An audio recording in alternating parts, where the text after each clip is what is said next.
Welcome to Stuff You Missed in History Class, a production of iHeartRadio.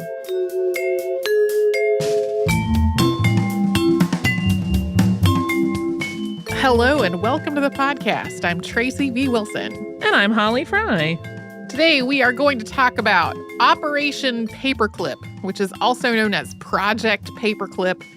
And this was the U.S. effort to bring German scientists to the United States after World War II. And to be clear, the U.S. was definitely not the only allied nation doing this. As examples, the UK and France and the Soviet Union all had their own programs to try to exploit German scientific and engineering knowledge after the war. But in most cases, those other programs involved specialists and researchers who were either working in occupied Germany or they were sent back to Germany after a few years of supervised work in another country. But for the United States program, a lot of the people who were part of it ultimately became permanent residents or citizens of the U.S., and this included people who were ardent Nazis or who had committed war crimes. A lot of the time, the rocket scientists are the ones who get the most discussion around this program today. So people like Wernher von Braun, who developed ballistic missiles for the U.S. Army before joining the space program at NASA. But paperclippers really came from a wide range of scientific and engineering specialties, including flight medicine and chemical warfare and aeronautics. They worked in military and in civilian roles. It was like every layer of American industry and the military-industrial complex. When I started on this episode, my intent was that today we were going to talk about the context for this program and its precursor, which was called Operation Overcast, and then the program itself and some of the most prominent and notorious people who were part of it. That turned out to be too much for one episode, which people listening to me list all those things off may not be that surprised by. So this episode is going to walk through the arc of this program's creation and its existence, and we'll have more about some of the specific scientists and engineers and other specialties in another episode sometime soon. Possibly the next episode, but since it's not written yet, I don't want to promise anything. This is one of those things that became clear at like 3 o'clock yesterday afternoon, that this could not all be one episode. So that means that while there will be some references to some Nazi atrocities during World War II and the general era of the 1930s and 40s, there's not as much detail about the specifics in this particular episode. It is something that will be discussed more in a future episode about the researchers themselves. So to establish a bit of background on this subject, in June of 1942, Adolf Hitler issued the Decree of the Führer on the Reich Research Council. It read, in part, quote, "The necessity to expand all available forces to highest efficiency in the interest of the state requires, not only in peacetime, but also, and especially in wartime, the concentrated effort of scientific research and its channelization toward the goal to be aspired." It then went on to say, "Leading men of science, above all, are to make research fruitful for warfare by working together in their special fields." In 1944, he issued another decree, and this one called for the development of weapons and equipment that had, quote, "revolutionary new characteristics." These would put Germany ahead of its enemies. Nazi propaganda framed these new weapons and equipment as Wunderwaffe, or wonder weapons. Also in 1944, Germany introduced the rocket-powered Messerschmitt Me-163, which was the world's first rocket-powered fighter. The Messerschmitt Me-262, which was the world's first operational jet fighter. The V-1 flying bomb, which was the world's first cruise missile. And the V-2 rocket, which was the world's first ballistic missile. So a lot of wartime firsts there. And it has been widely repeated that if these technologies had been introduced just a few months earlier in the war, the Axis powers might well have won. And there's some debate over whether that's really true. But Allied military officials definitely saw all of this and any other innovations that Germany might have had in the works as a huge threat. There were concerns that Germany's ultimate goal for the V-2 rocket was for it to carry a nuclear payload, and concerns that it was sharing its secrets and technologies with Japan. So the Allied powers made it a priority to try to capture as much German research and technology as possible, both to replicate it for themselves and to try to develop countermeasures. Especially after the D-Day invasion started on June 6, 1944, teams really searched for German research facilities and weapons factories. They copied blueprints and technical materials. They questioned scientists and confiscated weapons and technology. This included disassembling and removing big pieces of equipment like V-2 rockets and wind tunnels and aircraft. This process really accelerated in the last months of the war. The UK and the US formed the Combined Intelligence Objectives Subcommittee to coordinate a huge sweep for German military secrets and equipment. This really escalated after Hitler issued the Destructive Measures on Reich Territory Decree, also known as the Nero Decree, that happened on March 19, 1945. And this decree called for the destruction of anything that could be used by enemies of Germany. British and American units became increasingly competitive as they tried to capture resources before Germany could destroy them, and before Soviet forces who had similar objectives could move into an area. Yeah, in some cases, it was literally an area that the Soviets were supposed to be occupying. But British or American forces or both together would be like, we got to get as much of this stuff ourselves as possible before they get here. As all of this was happening, military officials also started to shift their focus a little bit, because no matter how many blueprints or technical manuals or formulas or actual pieces of technology they managed to secure, and no matter how many specialists they interviewed, that still wouldn't be the same as having ongoing access to the minds behind all of this stuff. So the Combined Intelligence Objectives Subcommittee started developing lists of people to target and bring in for more long-term work. Initially, there was a blacklist of targets of military value and a gray list of targets of, quote, vital post-war interest, but those people were not of immediate military value. Often, though, these lists are kind of lumped together as just the blacklist. One source for the names on these lists was a document prepared by senior Gestapo officer Werner Osenberg, who supervised the planning office of the Reich Research Council. He had compiled a list of about 15,000 names, part of which was discovered in an unflushed toilet in March of 1945. When Osenberg himself was captured, he surrendered the entire list, along with documents that detailed the qualifications of the people on that list and other documents related to the German war effort. The U.S. Army established the Field Information Agency Technical, or FIAT, to help it exploit German knowledge and resources, including finding and capturing people from this list. And the term exploit comes up over and over in descriptions of this whole phase of the project. Allied militaries and governments were increasingly interpreting all of this as a form of German reparations for the war. And German scientists, engineers, technicians, and researchers were all resources to exploit as part of those reparations.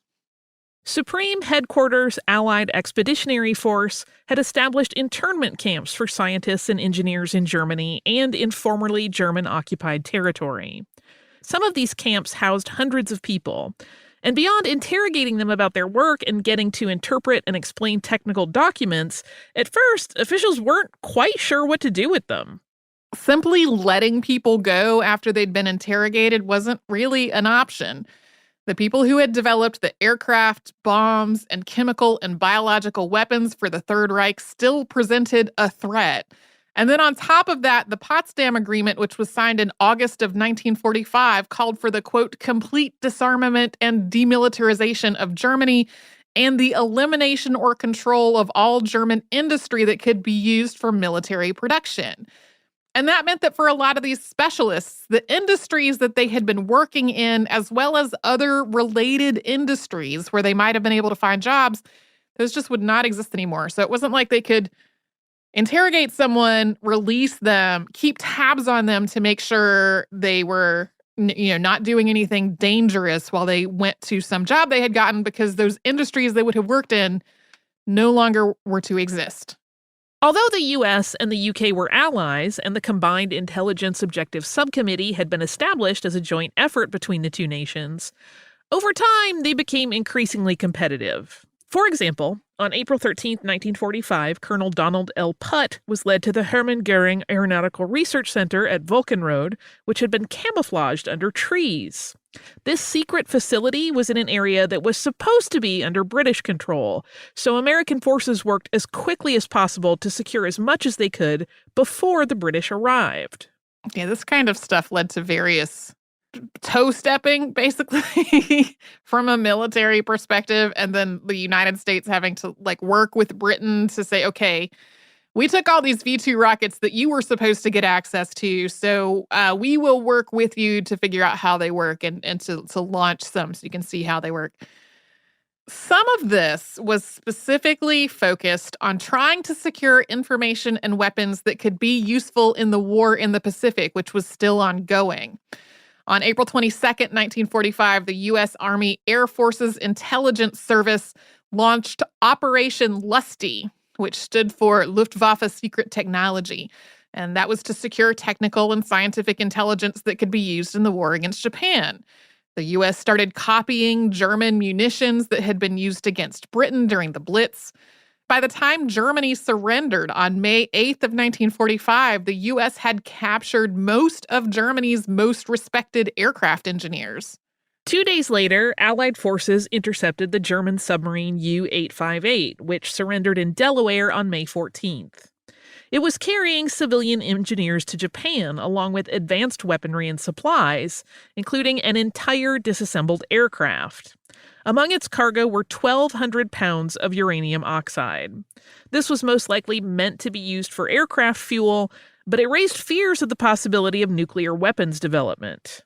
So this made the ongoing exploitation of German researchers more urgent, and officials started to question whether some of this work might be done more effectively in the United States. Although it was generally agreed that exploiting German researchers in Germany was vital and was generally ethical, the idea of bringing people into the U.S. was a lot more controversial.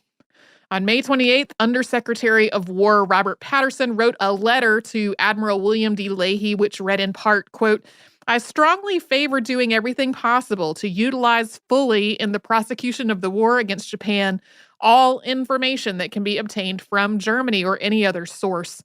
These men are enemies, and it must be assumed they are capable of sabotaging our war effort.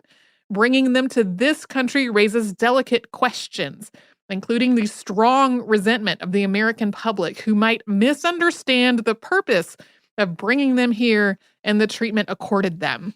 But the idea of military necessity ultimately won out over these and other concerns. After this letter, the War Department General Staff held a meeting at the Pentagon to develop a plan to give some German researchers, specifically ones who were not Nazis or war criminals, temporary contracts to work in the United States under protective military custody. We will talk more about that after a sponsor break.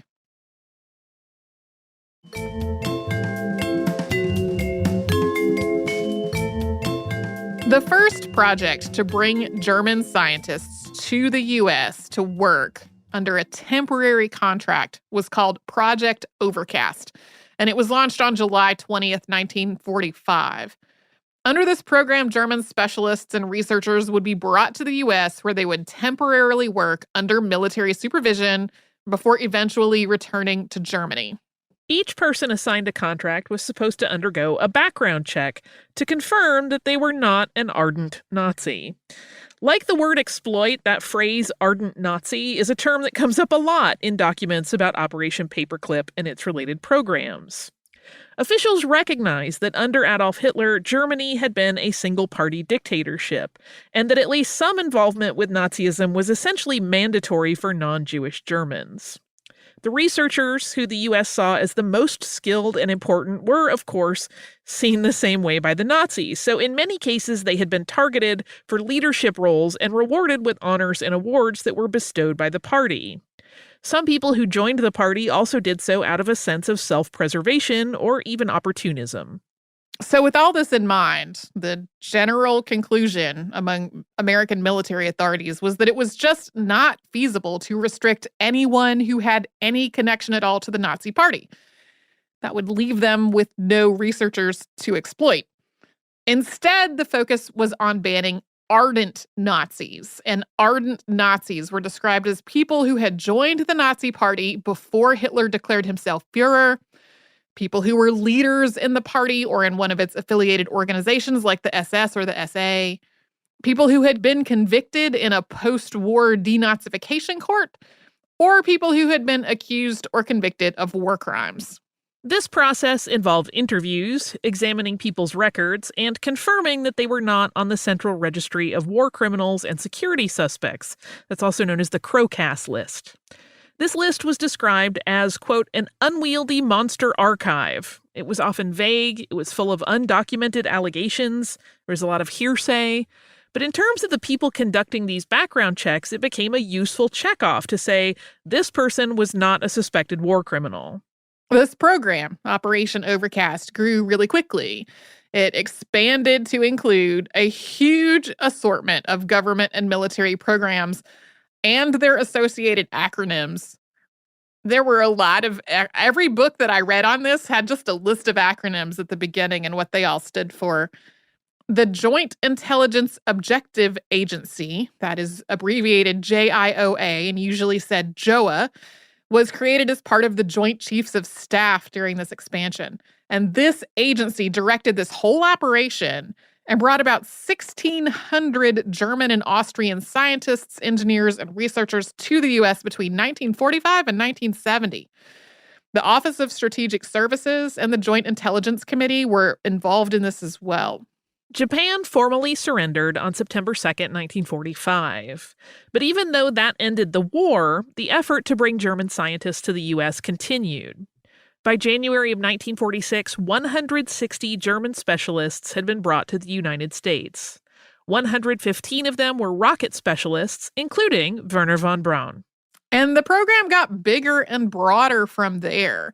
As the relations between the U.S. and the USSR devolved into the Cold War, the idea of keeping the other side from getting access to German researchers and technology became more and more important to both nations. The United States started to see an eventual armed conflict with the Soviet Union as inevitable. Advances in Soviet nuclear research led to fears that the Soviets had been getting aid from German scientists on this, although it later turned out that they were really getting stolen American nuclear secrets. On January 3rd of 1946, the Merck report detailing biological warfare research in Japan became public, and that led for calls for more research into biological agents and their countermeasures in the United States. And that was yet another specialty of these German researchers.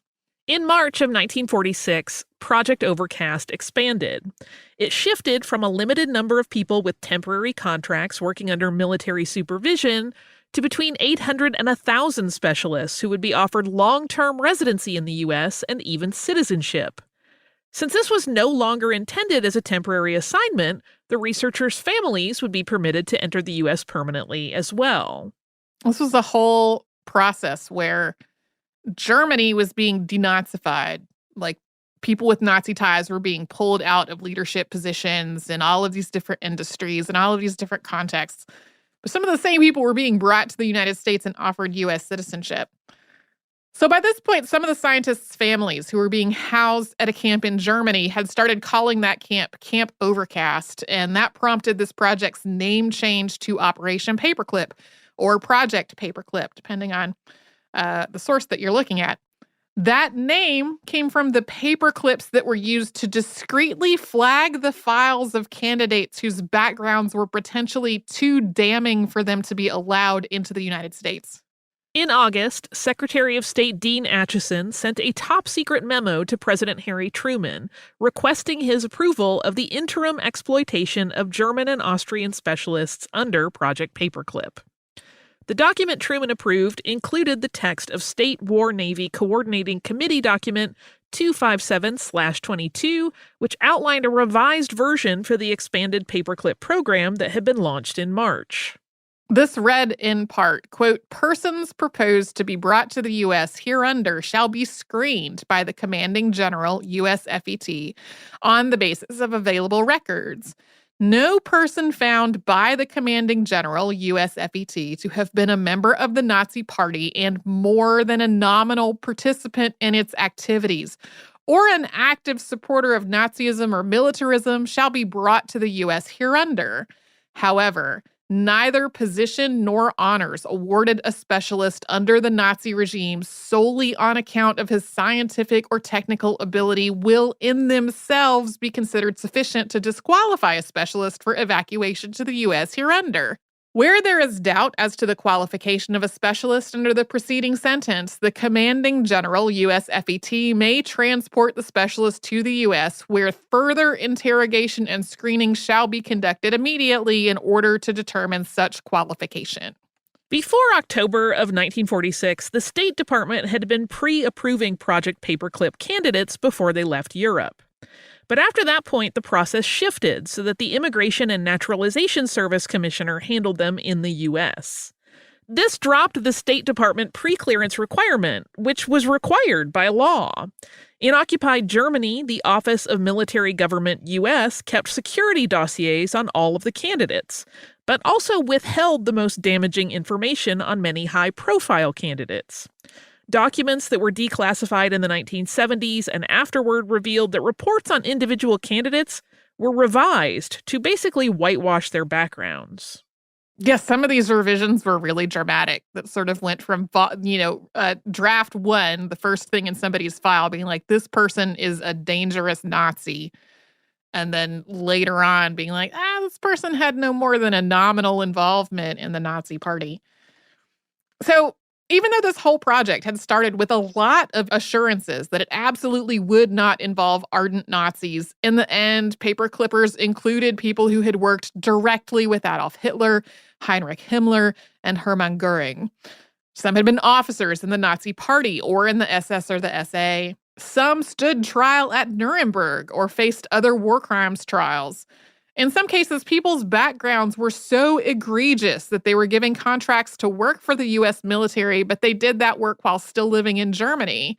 But in other cases, people with pretty similar backgrounds still made their way to the U.S. Of course, this whole program was classified. But just as this shift was happening from temporary contracts to American citizenship, the American public was becoming more aware of what was going on. This started thanks to news reports that originated from Russian-language newspapers being printed in Germany. Soon, publications like the New York Times and Newsweek were reporting on German researchers, some of them Nazis, being brought to the U.S. and offered citizenship. The War Department tried to respond to all this with its own favorable propaganda about the program. So the whole idea of no, we're only bringing the good Germans here.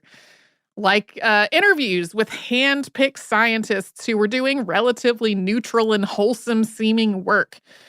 Of course, this all had to totally sidestep the fact that many paperclippers had been Nazis, and even if they had not been ardent, their work during the war had still contributed to, or at the absolute very least, been complicit in the German war effort.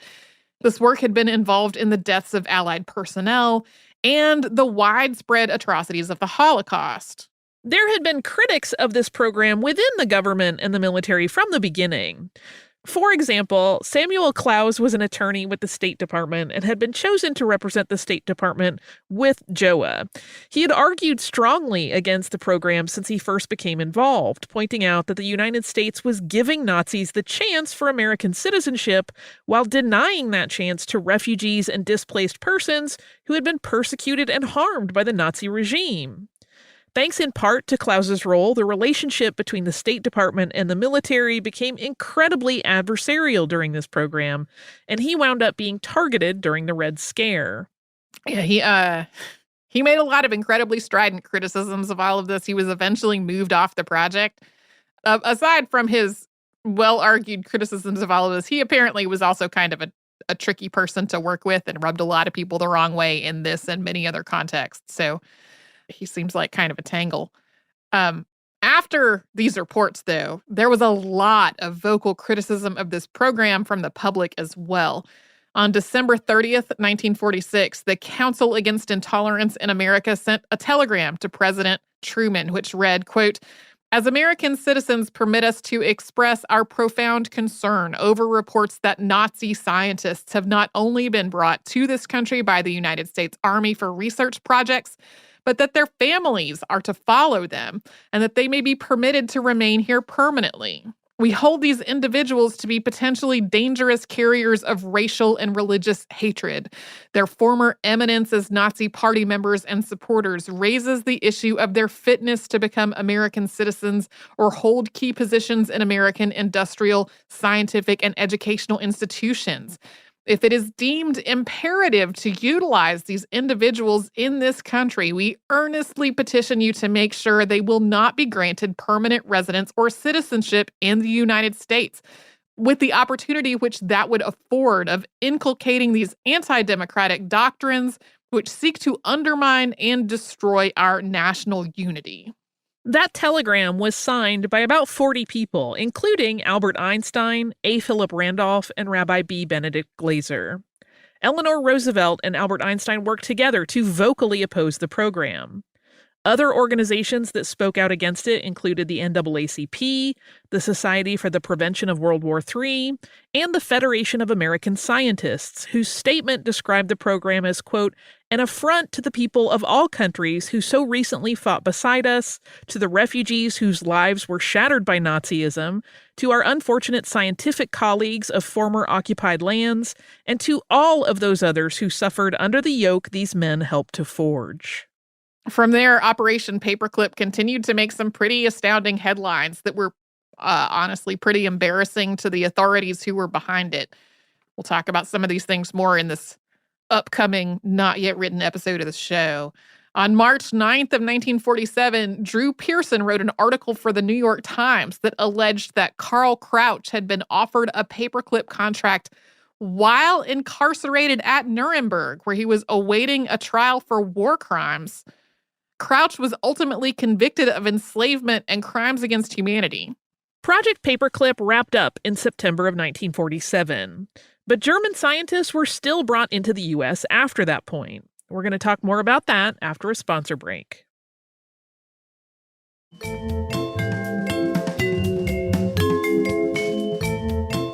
Project Paperclip, also known as Operation Paperclip, formally ran from March of 1946 to September of 1947, building on its precursor Operation Overcast, as we talked about earlier. But this same basic process continued under various different names and with various adjustments for much longer. The recruitment of German scientists actually accelerated during the Berlin blockade, which is when the Soviet Union blocked access to parts of Berlin in 1948 and 1949. The idea was, once again, to keep the Soviets from getting access to more German knowledge and technology, with the CIA and JOA basically competing with each other in their efforts to find and recruit more German specialists. Things escalated once again during the Korean War under a project that was known alternately as Accelerated Paperclip and Project 63. This program involved, quote, evacuating high-profile scientists from Germany, and the focus shifted away from establishing that they were not Nazis to establishing that they were not communists.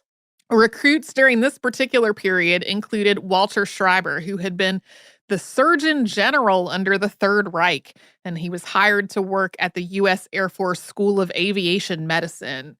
His time in the U.S. didn't last long, though, and it was part of more information about this program coming to public light. In 1951, former war crimes investigator Leopold Alexander noticed a brief mention of his hiring in a medical journal. Alexander wrote to the Massachusetts Medical Society and to the Boston Globe denouncing this hiring. When the Globe ran its story, it included a statement from Schreiber who said that he had been the victim of Russian disinformation. In the face of increasing and increasingly public outrage against Schreiber's work in the U.S., plans started to form to return him to Europe, but intelligence experts were concerned that he might be a security risk. He had previously been captured by Russia and had supposedly escaped, but a lot of this was mysterious, a little bit fishy, and there were concerns that he might very well start informing to the Russians. At the same time, American officials were concerned that he also presented a security risk if he remained in the United States, since he had extensive knowledge of all the other paperclippers who had been high-ranking and ardent Nazis. Basically, they were afraid he would blow their cover. Eventually, the U.S. paid for his passage to Argentina, where he had family, and which had already become home to a community of high-profile Nazi officials. He was also given an undisclosed allowance. In the 1950s, other Allied nations that had been working with German researchers within their own borders generally started returning those researchers to Germany. But in the U.S., most were on the path to becoming citizens. In fact, 90% of the Germans who were brought to the U.S. between 1945 and 1952 ultimately became U.S. citizens. And even though the details of the program were still classified, it had really become something of an open secret. I mean, the War Department had this whole propaganda campaign about these being the good Germans only. When the Soviet Union launched the satellite Sputnik in 1957, Bob Hope joked that it meant that, quote, their Germans were better than our Germans. Bob Hope is just one of the people that this quote has been attributed to. Sometimes it's their German rocket scientists were better than our German rocket scientists. People knew it was obvious. Yeah. In 1959, Lieutenant Colonel Henry Whalen became deputy director of JOA, which was still overseeing this work. He was also spying for Russia, something that went undetected until 1963. When the FBI investigated, it became clear that he had handed over or destroyed a lot of files related to Project Paperclip, so at least some of the details about all of this may never be known. Whalen pleaded guilty to charges of conspiring with Soviet agents, but the Justice Department dropped the charge of espionage.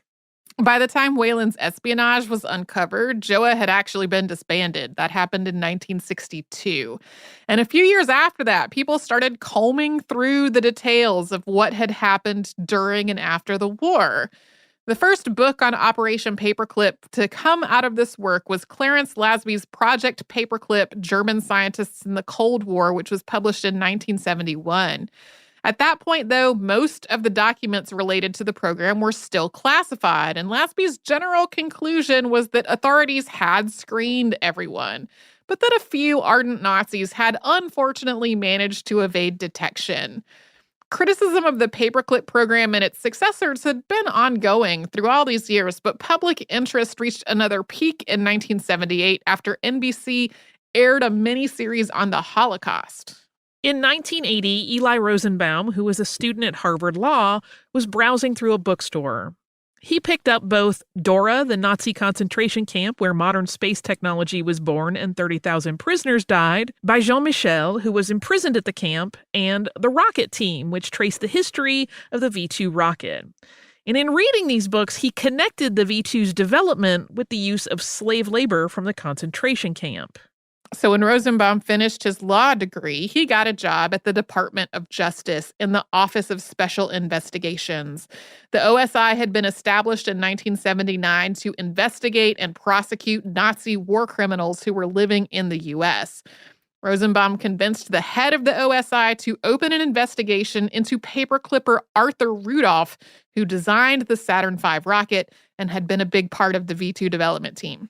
In addition to coordinating the use of enslaved labor at the German development facility known as Mittelwerk, he had known about and been complicit in, or possibly been actively involved in, atrocities that were committed there. He maintained that he was innocent of these accusations. Rather than stand trial, he renounced his U.S. citizenship in 1984 and returned to Europe after 38 years in the U.S. After this happened, investigative journalists started trying to get more and more information about Operation Paperclip, including through the Freedom of Information Act, which had been signed into law in 1967. In 1985, journalist Linda Hunt broke a story by publishing an article titled U.S. Cover-Up of Nazi Scientists in the Bulletin of the Atomic Scientists. This article read in part, quote, formerly classified documents reveal details of the U.S. military's employment of alleged Nazi war criminals in highly sensitive defense projects. They show that government officials concealed information about many specialists in order to secure their legal U.S. immigration status. The cover-up seems to have stemmed from a belief that U.S. national security would be best served by keeping these Nazi specialists away from the Soviet Union. But it was a direct contravention of the presidential directive which formally set up Project Paperclip. Hunt published a book based on this and other research in 1991. Journalist Tom Bauer had done the same in 1987. Both Hunt and Bauer framed Project Paperclip as a conspiracy. In 1998, the U.S. passed the Nazi War Crimes Disclosure Act, which mandated the declassification of roughly 8.5 million pages of records related to all this. This mass declassification led to the publication of U.S. Intelligence and the Nazis in 2004. A key sentence from its introduction is, quote, granted, some intelligence activities involve a degree of secret and messiness which strain conventional moral standards. But there was no compelling reason to begin the post-war era with the assistance of some of those associated with the worst crimes of the war. Between its establishment in 1978 and its merge with the Human Rights and Special Prosecutions section in 2010, the Office of Special Investigations work led to at least 100 Nazi war criminals being stripped of their U.S. citizenship or removed from the United States. In 2006, OSI legal historian Judith Fagan wrote a 600-page report called Striving for Accountability in the Aftermath of the Holocaust, which detailed both the OSI's efforts to investigate Nazi war criminals and the U.S. efforts to shelter them. After the Department of Justice released an incredibly heavily redacted version in response to a Freedom of Information Act request, former officials leaked the entire unredacted thing to the New York Times. Yeah, I read an article that described this as an incredible cell phone because they had released something that was so incredibly redacted to the point of uselessness that other people were like, well, we're just going to leak the entire thing. In part because of all the information that has been declassified and released in the last few decades, there are various organizations and institutions that are really still wrestling with how to reconcile their own histories with paperclippers and their own connection to the Nazi Party and war crimes. We'll be talking about that, but since that will involve some of the discussion of more specific people who are part of the program in a future episode. It might be the next episode. But since I haven't written it yet, as I said at the top of the show, I don't quite want to promise anything. Do you have a little bit of listener mail? I do have listener mail. This is actually a listener Facebook comment, which I don't think we read a lot of in listener mail because they tend to be a little trickier for us to keep up with than the email, which is just there in the inbox. And this is from Anne, who was commenting on the behind the scenes where Holly and I had been talking about the Tacoma Narrows Bridge. And I talked about how when I was a kid, I would go on road trips with my mom to Western North Carolina. And when we got to the Lynn Cove, we would just turn around before we got to the Lynn Cove Viaduct because we were both scared of heights and my mom didn't want to drive on it and I didn't want to ride on it. And I was like, I assume it's still there. So Anne has left a comment to say, just listen, Tracy, the Lynn Cove Viaduct is indeed still there on the Blue Ridge Parkway. When we used to live in Atlanta, we would drive that section of the Blue Ridge Parkway on our way to family get-togethers in Blowing Rock. As a passenger, it never really bothered me, but I've never driven it. The way it is set up against the side of the mountain, it feels like more of the same curvy mountain roads and less like being on a bridge to me. And I've definitely been on way scarier curvy mountain roads than the Blue Ridge Parkway. Rocky Mountain National Park, anyone? Anyway, thanks, ladies, for the great podcast as always. I've listened since the short episode days, not from the very beginning, but I found it early enough that listening from the beginning wasn't nearly the chore it would be now. Stuff You Missed in History Class remains one of my favorite podcasts of all the ones I listen to, and I have learned so much about so many things over the years. So thank you, Anne, for this comment. It's been so long since I've been able to go to Western North Carolina that I was like, I assume that bridge is still there. I did. So I went to college in Asheville, North Carolina. I grew up outside of Winston-Salem, North Carolina, and when I got to the point that I was going to be able to take a car with me to college, I was like, I'm going to have to get over this fear of heights because I cannot drive myself up the mountain if I don't. So I did eventually drive on the Lynn Cove Viaduct myself without my mom. And I have, driven on things that are definitely much scarier than that.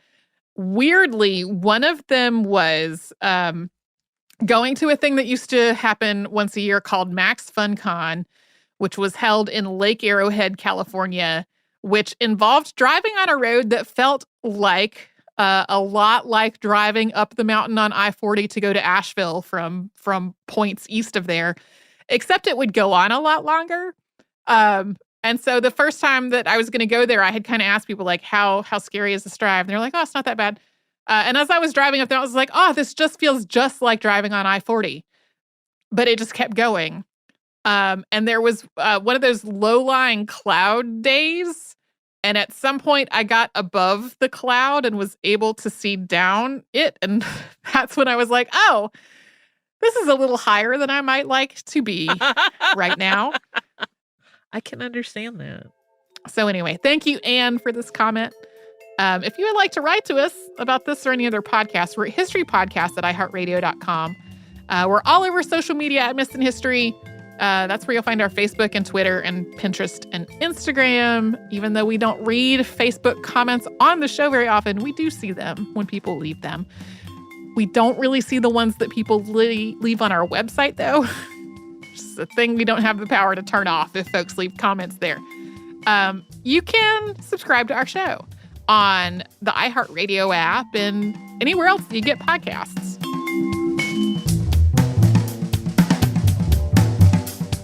Stuff You Missed in History Class is a production of iHeartRadio. For more podcasts from iHeartRadio, visit the iHeartRadio app, Apple Podcasts, or wherever you listen to your favorite shows.